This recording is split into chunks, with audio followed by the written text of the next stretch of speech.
Jeremiah 31:34, verse 31. Behold, the days come, saith the Lord, that I will make a new covenant with the house of Israel and with the house of Judah. This establishes clearly that the new covenant is not made with all humanity, but specifically with the house of Israel, the northern kingdom, and the house of Judah, the southern kingdom. It reaffirms that God is dealing only with his covenant people, Israel. This excludes other nations or Gentiles from the original covenant context. The emphasis is on restoring the relationship with Israel after their dispersion.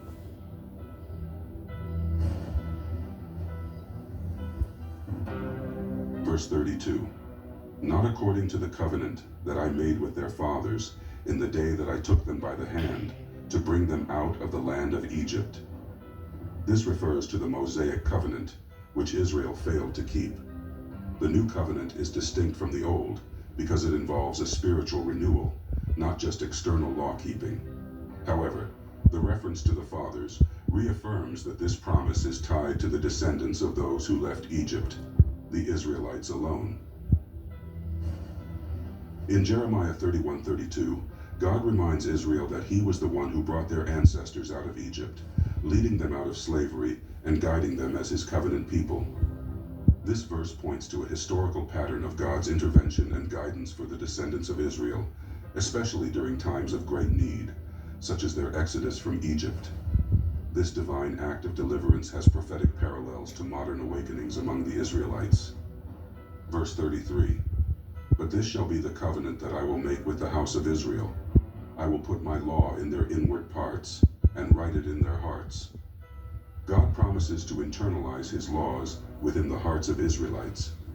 This transformation is specific to the house of Israel, indicating a personal, renewed relationship between God and his chosen people. This is not an offer of salvation to all humanity, but to those within the covenant relationship established with Israel.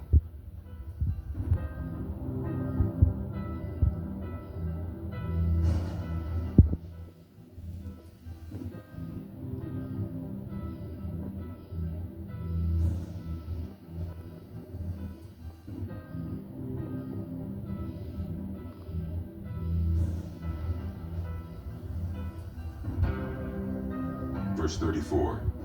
And they shall teach no more every man his neighbor, and every man his brother, saying, Know the Lord, for they shall all know me, from the least of them unto the greatest of them. This indicates a time when all Israel will be in a restored covenant relationship with God. The forgiveness of iniquities applies to Israel's sins, not a global forgiveness applicable to all nations. The focus remains on Israel, who will receive divine knowledge and forgiveness under this new covenant. In the kingdom to come, the children born in the restored Israel, as well as those resurrected, will fulfill their roles as master teachers of wisdom according to the plan of God. These individuals will represent the perfect Israelites, guided by the wisdom of the Messiah. Their knowledge and understanding will be fully in harmony with God's will, reflecting the law written on their hearts under the new covenant. Verse 8.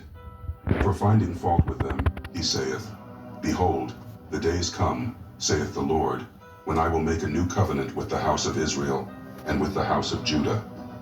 The fault was with Israel's disobedience, and the new covenant corrects this by renewing God's exclusive relationship with both houses of Israel.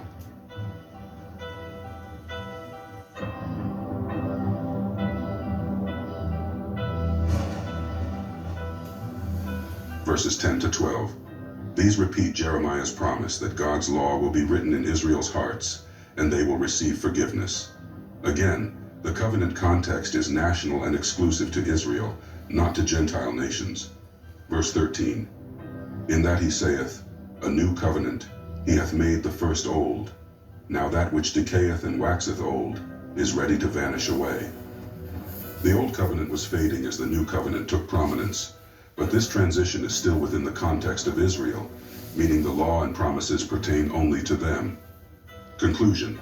The new covenant is a reaffirmation of God's ongoing commitment to Israel, not a universal invitation to all humanity. This exclusive promise is about restoring Israel's place as God's chosen people. bringing both the house of Israel and Judah back into unity through a spiritual renewal. This interpretation emphasizes the particularity of Israel as the recipients of God's covenant blessings, excluding the idea that the new covenant extends to all nations or races indiscriminately.